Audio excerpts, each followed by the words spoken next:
입니다. 누가복음 7장 1절로 10절까지의 말씀 같이 보겠습니다. 예수께서 자기의 모든 말씀을 백성들에게 들려주신 뒤에 가버나움으로 가셨다.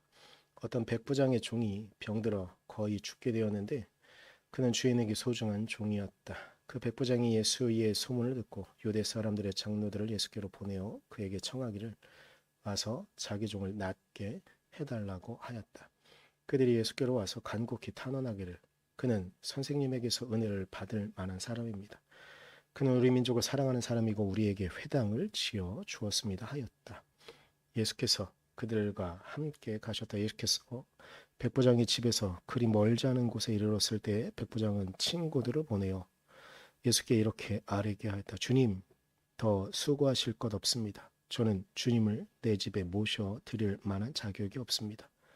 그래서 내가 주님께로 나아올 엄두도 못 냈습니다. 그저 말씀만 하셔서 내 종을 낫게 해 주십시오. 나도 상관을 모시는 사람이고 내 밑에도 병사들이 있어서 내가 이 사람더러 가라고 하면 가고 저 사람더러 오라고 하면 옵니다. 또 내 종더러 이것을 하라고 하면 합니다.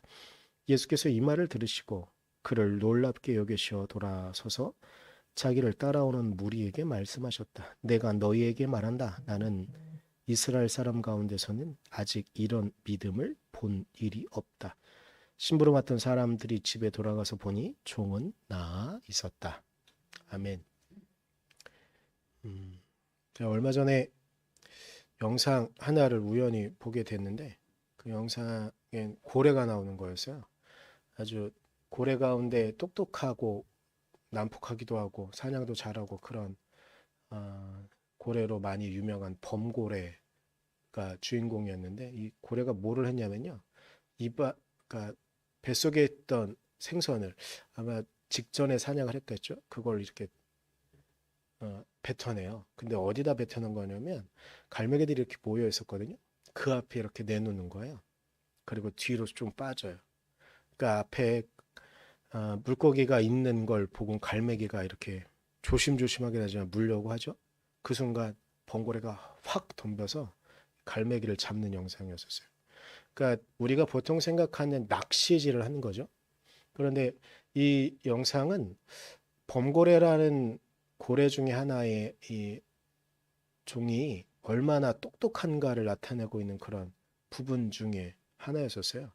그런데 고래와 관련된 이야기들은 참 많이 있는데요. 특히 범고래는 많은 영상들도 있고 한데 범고래에게 별명이 있어요. 이게 뭐냐면 바다의 깡패예요. 왜냐하면 얘들은 집단 사냥을 하기도 하거든요. 집단 사냥을 무리지어서 하면서 물고기들을 제가 본 영상은 대구떼였는데 대구떼들을 이렇게 모아요. 한 곳에 이렇게 계속 둘로 치고 몰아요. 그리고 이 범고래가 순간 꼬리로 탁 쳐요.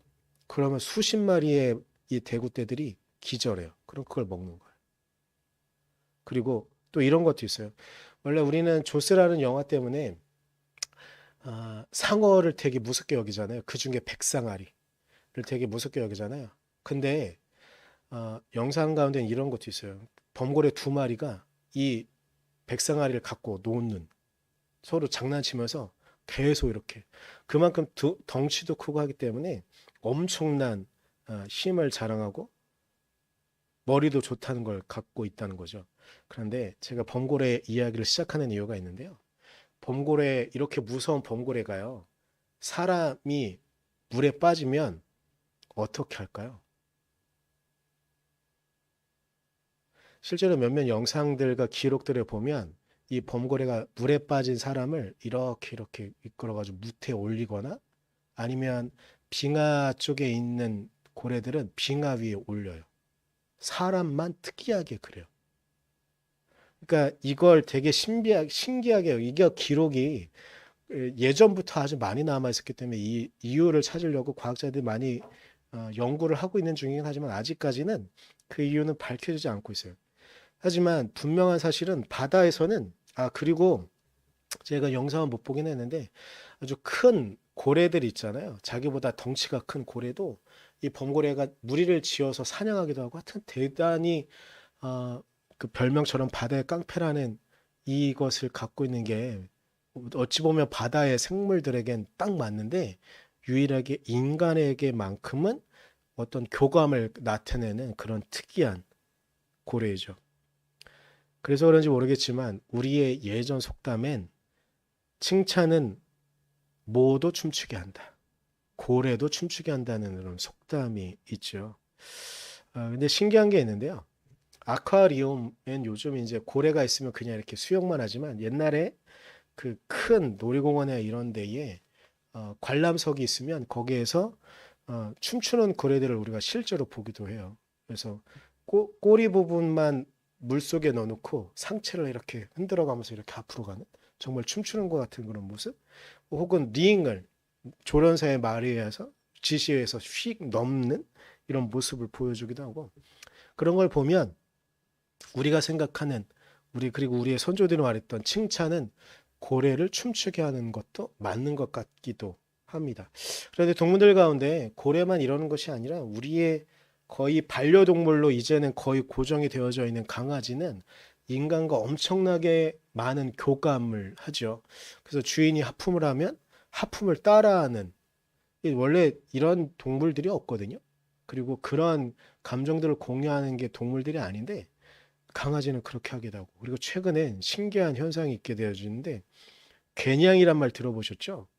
원래 고양이는 자신의 독특한 세계관을 갖고 있어서, 그리고 개처럼 길게 살지도 않고, 그래서 인간과 교감하지 않는 대표적인 동물이거든요. 근데 최근에 유전 DNA가 어떻게 물려졌는지 모르겠지만 어렸을 때부터 인간과 교감을 하는 개냥이들이 생겨나기 시작했어요. 신기한 일이죠.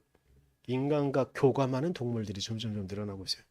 그리고 우리나라에겐 되게 낯선 동물이지만 코끼리라는 동물은요, 주인의 어떤 조련에 의해선 주인이 원하는 대로, 그리고 조련사들이 원하는 대로 많은 행동을 하게 합니다.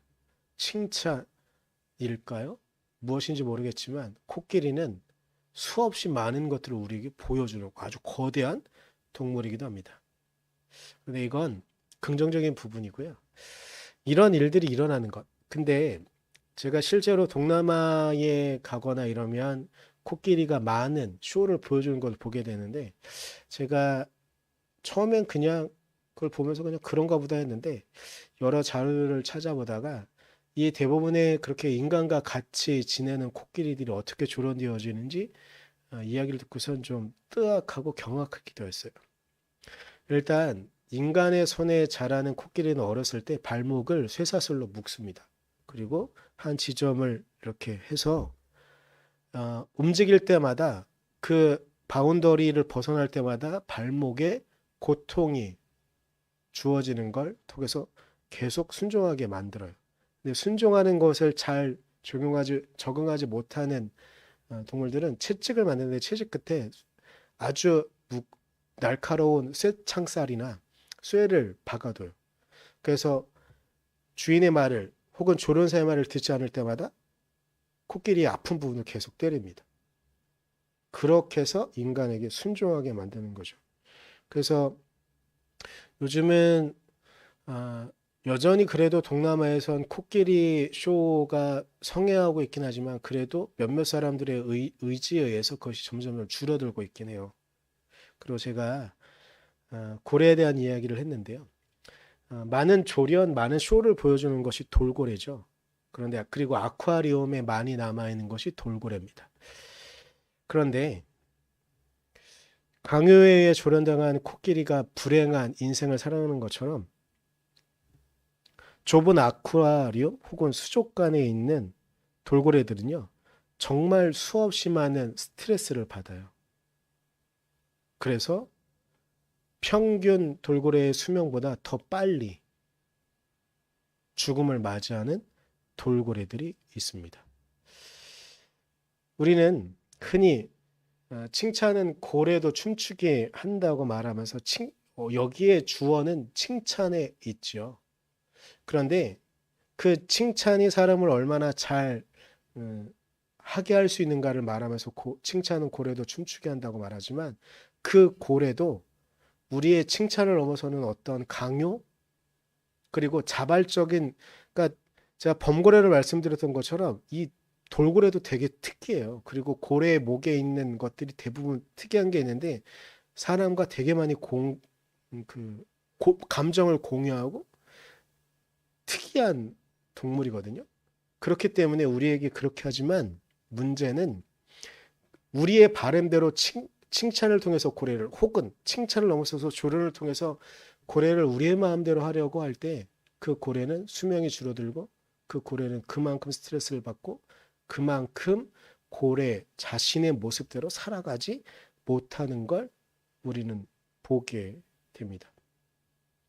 칭찬이라는 건 나름 우리가 누군가에게 칭찬하는 건 이 칭찬을 통해서 그 사람이 잘한 것을 칭찬하는 것도 있지만 때로는 칭찬을 통해서 고래를 춤추게 하고 싶었던 것처럼 누군가를 우리의 뜻대로 좀 이끌고 싶어하는 욕구가 칭찬은 고래도 춤추게 한다는 말에 숨겨져 있는 것 같습니다. 인위적인 목적을 갖고 누군가를 이끌려고 하는 것이죠. 그런데 최근에 인위적인 목적을 갖고 누군가를 이끌고 성장시키려고 하는 것들에 대한 또 다른 표현이 외래어지만 많이 우리에게 퍼져 있는 단어가 있습니다. 그 말은 그루밍이라는 겁니다. 물론 그루밍이라는 거와 덧붙여서 그루밍 성폭행 뭐 이런 이야기, 성폭력 이렇게 되어져서 이성에게 가해지는 자신과 어린 사람에게 가해지는 것만 생각하지만 그루밍이라는 것 자체가 누군가를 키우는데 키울 때에 자신의 의도대로 그 사람이 성장하도록 만드는 걸 그루밍이라고 말하고 이제는 그 그루밍이 옳지 않음에 대해서 우리는 이야기한 세상이 되어진 것이죠. 그래서 한번 생각해 봐야 돼요. 우리는 누군가를 키우고 성장시킬 때 칭찬을 통해서 그 사람을 성장시키는데 그 칭찬하는 것이 내 뜻과 내 마음대로 그 사람을 성장시키기 위해서 그것을 하고 있는 거 아니면 그 사람의 본연의 모습을 갖고 살아갈 수 있도록 더 격려해주고 그 사람의 본연의 모습으로 성장할 수 있도록 하고 있는가를 우리는 생각하고 고민해야 되는 것 같습니다. 오늘 본문에서 예수님께서는 이방인 백부장의 믿음을 보고 9절에 이렇게 말씀하시는 거예요. 이런 믿음을 본 일이 없다. 이건 분명히 엄청난 칭찬이에요. 그러니까 근데 여기서 생각해야 되는 게 있어요. 예수님께서 이렇게 칭찬하실 때 백부장을 자신의 뜻대로만 이끌려고 이제 너가 그렇게 잘했으니까 앞으로 내가 말한 대로만 살아라. 이렇게 말씀하시려고 하시는 것일까? 아니면 그 사람이 원래대로 그리고 하나님께서 창조한 모습대로 살아가게 하시려고 하신 것일까? 주님이 그 백부장을 격려하신 이유 우리는 생각해 봐야 됩니다. 일단 표면적인 이유는 가장 중요한 어찌 보면 제가 말씀드리려고 했던 부분 말고 좀 더 가장 중요한 이유 중에 하나는 백부장이라는 신분에 대한 것들을 칭찬하라고 하셨던 걸 거예요. 백부장만을 칭찬하는 것이 아니라 이 백부장을 칭찬하면서 그 주변에 있는 많은 유대인들에게 보여주고 싶으셨던 거예요. 왜냐면요. 그 당시에 유대인들은요. 이방인이라는 것만으로 아브라함의 후손이 아니라는 것만으로 하나님의 백성이라고 그들은 믿었어요. 절대로 하나님께서 우리에게 오라고 하시는 그 천국에 이방인들은 올 수 없다고 믿었어요. 이방인이 천국에 가려면 유대인으로 개종할 때에만 유대인으로 살아가겠다고 개종할 때에만 그것이 가능했다고 믿었어요. 하지만 여기서 끊임없이 밝히고 있는 것이 있는데 뭐냐면 백부장이라는 거예요. 백부장은 이방인이에요. 유대인 중에 백부장은 할 수 없었습니다. 로마인이라는 뜻이에요. 그런데 그가 하나님 보시기에 그리고 예수님 보시기에 이만한 믿음을 볼 수 없는 믿음을 보여줬다고 말하는 거예요. 이 말을 통해서 그 당시에 아무 의미 없이 그냥 자신이 유대인이라는 것만으로 아브라함의 후손이라는 것만으로 당연히 하늘나라에 갈 수 있다고 믿었던 그들을 깨우시는 거예요. 내가 이만한 믿음을 본 적이 없다. 이방인인데 어떻게 그에게 믿음이 있다는 말을 쓸 수가 있어요. 하지만 예수님께서는 단호하게 말씀하시는 거예요. 내가 이런 믿음을 본 일이 없다라고 말씀하시면서 그 주변에 있던 유대인들을 깨우면서 말씀하신 것이죠. 그런데 저는 거기 안에 더 깊은 뜻은 있지 않을까. 예수님께서 굳이 그를 칭찬하신 이유가 있지 않을까. 그것은 무엇이냐면 이 백부장은 유대인으로 태어나지 않았어요. 다만 이곳에 파견되어져서 선한 유대인들을 보았겠죠. 그리고 유대인들 가운데 물론 문제가 있는 유대인들도 많았겠죠. 하지만 신실한 유대인들을 보았을 거예요. 하나님 말씀대로 살아가는 이들을 보았을 거예요. 그러다 주님의 소문을 들었어요. 주님이 어떻게 살아오셨고 어떤 기적들을 이루셨는가를 그런 소문을 들었어요. 그래서 그는 자원하여서 주님을 찾는 겁니다. 왜 찾았냐? 자신이 너무나 사랑했던 종이 있었는데, 너무나 아끼는 종이 있었는데 그 종이 죽음을 맞이하게 된 거예요. 그는 스스로 주임을 찾은 겁니다. 누구의 강요, 누구의 칭찬, 고래도 춤추게 하는 그 칭찬에 의해서 선택한 것이 아니라 그 백부장이 스스로 주임을 찾은 겁니다. 그러면서 오늘 이야기의 전체적인 흐름은 다 아시는 것 같으니까 제가 설명을 다시 안 드리겠는데, 그저 주님께서 말씀만 하시면 내가 사랑하는 이 종이 깨어날 수 있다는 믿음이 생긴 거예요. 그래서 그렇게 부탁을 한 것이죠. 누군가의 칭찬과 누군가의 강요, 누군가의 그루밍에 의해서 그가 하는 것이 아니라 그의 스스로, 그의 말의 바램으로, 그 안에 생겨난 믿음으로 주님께 그 이야기를 한 것은 아닐까요?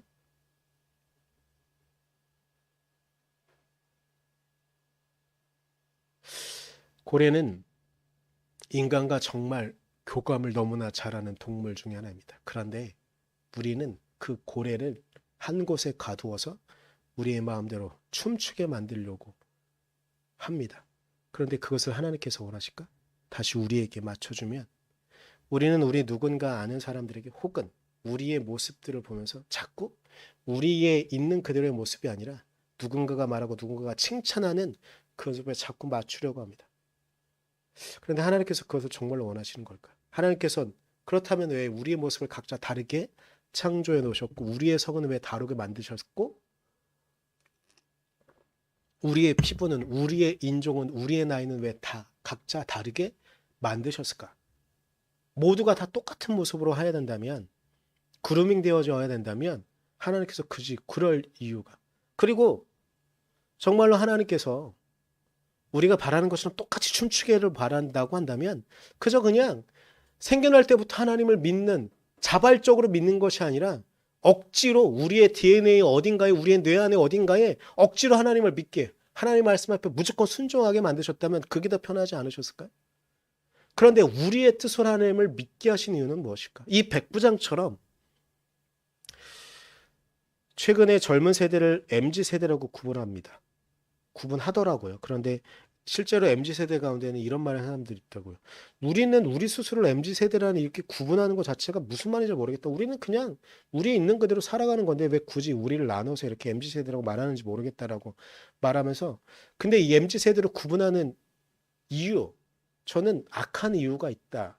물론 다 그런 건 아니겠지만 몇몇 세대들에겐, 몇몇 사람들에겐 그렇게 구분해서 특정 지어서 이 사람들의 특징을 막 규정해 놓고 물건을 팔기도 하고, 그리고 이 기존 세대가 이끌고 싶은 대로 이끌고 싶기 때문에 이렇게 하는 것은 아닐까. 제가 전도사 사역을 시작한 지 20년이 넘었었어요. 사역을 시작한 지, 전도사 때로부터 이렇게 사역한 지. 근데 그쯤에 선생님들과 이야기를 하다가 요즘 세대 아이들은 어떤 것 같아요? 라는 말을 할 때 제가 그 당시 그렇게 말했어요. 요즘 세대들은 딱히 구분할 수 없는 것 같아요. 그냥 어떻게 우리가 원하는 대로 이끌려고 막 하지만 그들은 그들을 원하는 대로 이렇게 생각하고 선택하고 취하는 것 같아요. 그런데 이런 특징은 20년 전과 지금은 다르지 않은 것 같아요. 여전히 자신이 하고 싶은 것을 하고 자신이 좋아 보이는 것들을 하는 것. 이것은 영원히 변함이 없는 것 같아요. 근데 이건 제가 어렸을 때도 그랬던 것 같아요. 요즘 세대 구분을 하면 제 세대는 딱, 물론 공식적으로는 저는 35세긴 하지만 제 나이를 있는 그대로 말하면 제 나이의 구분 세대는 X세대라고 표현되어지는 그런 세대예요. 하지만 저희 세대가 그렇게 구분되어지더라도 저도, 그리고 제 주변에 있던 친구들도 그들은 그들 나름의 선택하고 그리고 그것이 좋아 보이는 것을 했을 뿐 어떤 누군가가 규명한 대로 우리는 살아가진 않았던 것 같아요. 그래서 자꾸만 누군가 우리를 규명합니다. 그리고 누군가 우리를 칭찬은 고래에도 춤추게 한다면서 우리를 자꾸 어떤 쪽으로 이끌려고 가려고 합니다. 근데 하나님께서 그러실까? 그리고 그렇다면 하나님께서 우리를 칭찬하시는 이유는, 오늘의 본문에 나와 있는 백부장을 칭찬하는 이유는 하나님께서 그 백부장을 자신의 뜻대로만 막 이끌어가려고, 자유의지와 상관없이, 그리고 그 오늘의 본문의 이야기를 보는 다음 세대들에게 그들이 갖고 있는 의지와 상관없이 하나님께서 마음대로 그냥 이끌어가려고 오늘 본문에 나와 있는 백부장을 칭찬하실까? 저는 그렇지 않다고 믿습니다. 자꾸 말로만 이게 좋다고 하는 이들이 늘어나는 것 같습니다. 그런데 어찌 보면 지난주에 말씀드렸던 것과 맥을 같이 하는 건지는 모르겠지만, 당신께서는 이 땅에 오셔서 당신의 모습을, 당신의 삶을 보여주신 예수 그리스도는 그분의 말로만 끝나는 게 아니라 그 말이 씀에 이르도록 끊임없이 살아갔기 때문에 그분의 삶을 보면서 제자들이, 그리고 백부장이, 그리고 우리가 그분의 삶을 쫓아가고 따라가야 했던 것은 아니었을까? 그리고 이 땅의 젊은 세대들이 자신이 가고자 하는 방향을 찾는 이유는, 이 땅의 몇몇 어른들이, 그리고 선해 보이는 이 땅의 기존 세대들 가운데 정말 많은 이들이, 혹은 적은 이들이 그들이 말하는 대로 그들의 삶을 살아갔기 때문에, 그리고 그것이 좋아 보이기 때문에 그들의 삶을 쫓아가고, 그리고 그들에게 보여지는 소위 MZ세대라고 구분하는 것이 저는 마음에 안 들긴 하지만, 일단 그렇게 규명되어졌으니까 말을 하면, 이 땅의 또 다른 젊은 세대들은 자신이 말하고 그 말하는 대로 살아가는 어른들, 몇몇의 어른들의 모습이 좋아 보이기에 그 길을 살아가려고 하는 것은 아닐까. 오늘 누가복음 7장에서 이렇게 말씀하신 예수님께서요, 누가복음 9장에 또 다른 장면이 나오는데, 이 장면은 이래요. 예수님의 소문을 듣고 수없이 많은 사람들이 쫓아와요. 그런데 예수께서 잠깐 떨어져 있을 때 제자들에게 오는 사람들도 제자들이 어떻게 고쳐보려고 그래요. 근데 제자들은 그걸 하지 못해요. 어떤 기적도 이뤄내지 못해요. 누구도 고쳐내지 못하고, 내 생각해보면 저도 누구도 고쳐내지 못하고 그럴 것 같기도 하고, 주님이 하시지 않으면 못할 것 같긴 한데, 하여튼간 제자들도 그랬어요. 직접 예수님을 목격한 제자들도 그랬어요. 이 상황을 보면서 예수님께서 누가복음 9장 41절에 이렇게 말씀하세요. 아, 믿음이 없고 삐뚤어진 세대여, 내가 언제까지 너희와 함께 있어야 하며 너희를 참아 주어야 하겠느냐. 내 아들을 이리로 데려오너라. 이렇게 말씀해서, 이렇게 어린아이가 왔는데 고쳐주지 못한 상황인데 이렇게 말씀하신 거거든요. 언제까지 너희와 함께 있어야 하며 너희를 참아 주어야 하겠느냐. 답답하셨을 거예요. 여전히 삶은 개선되어지지 않고 그들의 말은 씀에 이르지 못하는 제자들을 보며, 이 땅을 살아가는 수없이 많은 사람들을 보며 그렇게 아파하셨는지 몰라요. 그 순간 예수께서는 제자들을 탓만하셨냐? 그러지 않으셨어요. 또 다시 그분의 삶을 제자들에게, 우리에게 보여주셨다는 겁니다. 여전히 다시 당신은 살아가는 삶의 태도를 우리에게 보여주시면서 그분의 아버지를 따르는, 우리의 하나님을 따르는 자세를 우리에게 보여주셨다는 것이죠. 개인적으로 이번 주에 저는 장모님의 장례를 치렀습니다. 장례를 치르면서요, 여러 사람들을 목격하고 하긴 했는데, 저희 작은 형님의 친구분 중에 한 분이 오셔서 시골이라 절을 하는데, 그리고 저희 작은 형님의 친구분들은 대부분 교회 다니는 분들이 아니라 절을 하는데, 절을 하는 모습을 보고서 되게 인상적인 분이 한 분 있었어요. 그 뭐 정장을 입고 오지도 않았어요. 그냥 반팔 티에 몸에 딱 붙여서 몸도 되게 좋아 보이는 분이, 남색의 줄무늬가 살짝 가 있는 옷을 입은 분이 이렇게 헌화를 먼저 하고, 처음 절을 해서 절을 하면 원래 몸을 움츠리게 되어 있잖아요. 몸이 한껏 작아진 상황 가운데 어깨를 떠는 거예요. 눈물을 흘리는 거죠. 저는 그 모습을 보면서 저도 눈물이 났어요. 그리고 다시 절할 때도 또 그런 모습을 보였고, 우리랑 인사할 때도 살짝은 조금은 아파하는, 눈물을 닦아내는 그런 모습을 저는 봤어요. 그래서 장례를 거의 치르고 마지막 날쯤 저희 작은 형님한테 그런 사람이 있었는데 나는 마음이 좀 아팠다, 뭐 이런 이야기를 하는데, 작은 형님은 그 사람을 기억하고 있었어요, 누군지. 근데 이야기하기론 어렸을 때 어머니가 돌아가셔서 어머니가 해주신 밥을 먹어본 경험이 별로 없었는데 우리 작은 형님은 사람이 되게 좋거든요. 그래서 그냥 특별하게 한 게 아니고 그냥 원래 친구들 데리고 집에 자주 와서 어머니 해주신 밥 먹고 이랬던 거였는데 그 친구를 데리고 집에 왔는데 어머니가 해주신 밥을 너무나 오랜만에 먹어서 기분이 너무 좋았대요. 고맙기도 하고. 저희 장모님은 원래 밥 잘 먹는 사람 되게 좋아하시거든요. 그런 측면에서 저는 좀 낙제점이 있는데 근데 이 친구분이 너무 밥을 잘 먹고 너무 신나게 먹고 난 다음에 어머니 한 그릇 더 주세요 했는데 저희 장모님이 너무 좋아하셨대요. 그러면서 다음에 와서 또 먹으라고 이렇게 했는데 저희 작은이이 말하면 이놈이 눈치 없이 다음에 와서 또 먹었어.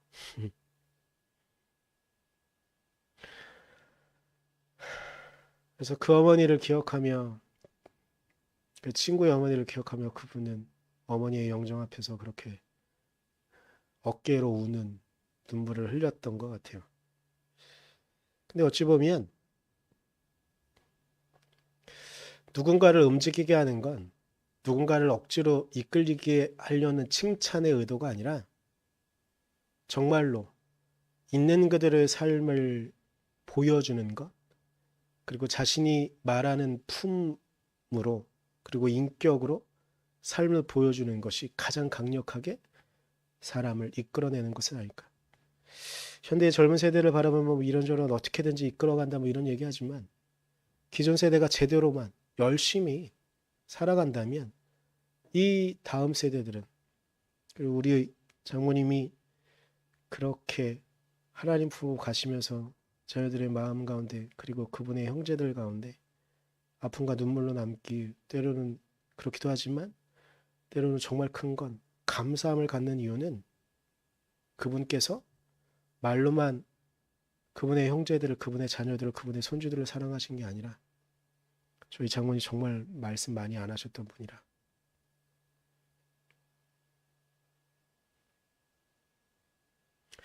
그분의 온 삶으로 그렇게 우리에게 보여주셨기 때문인 것 같습니다. 우리가 이 땅을 살아가면서 주님의 말씀대로 살아가야 되는 이유는 이 땅에 예수 그리스도께서 그렇게 오셔서 그분의 온 삶으로 때로는 자신의 뜻을 온전히 이해하지 못했던 제자들, 그리고 자신을 십자가에 달려고 했던 수없이 많은 사람들을 위해서, 그렇게 자신을 죽이려고 했던 그 사람들을 위해서 자신의 생명을 내어 주셨기 때문에 그분이 힘이 낸 것처럼 우리도 어찌 보면 그분의 말씀을, 저는 주님이 이 땅에 오셔서 우리를 그렇게 하신 이유는 고래의 이야기를 시작을 했으니까 고래처럼 넓은 바다에 그 바다를 품고 우리의 뜻대로, 그리고 하나님께서 우리에게 원하시는 모습대로 살아가기를 원하시기 때문에 그 바다를 품으며 지혜로, 하나님께서 고래에게 뛰어난 지능을 주신 것처럼 뛰어난 지능을 갖고 뛰어난 재능을 갖고 이 땅을 살아가라고 하시는 것은 아닐까. 우리에게 칭찬하시는 이유도 억지로 우리를 어떻게 이끌어 가시려는 것이 아니라 그분의 사랑 안에 우리가 살아가라고 말씀하시는 것이라고 믿습니다. 우리가 잠깐 기도할 텐데요. 같이 기도할 때 주님께서 우리에게 칭찬하시는 이유는 무엇일까? 그리고 우리에게 어떻게 살아가라고 하시는 걸까? 우리 잠깐 이 부분들을 고민하고 주님께서 우리를 칭찬하신 그 칭찬에 감사함으로 우리 같이 기도했으면 좋겠습니다. 기도하겠습니다.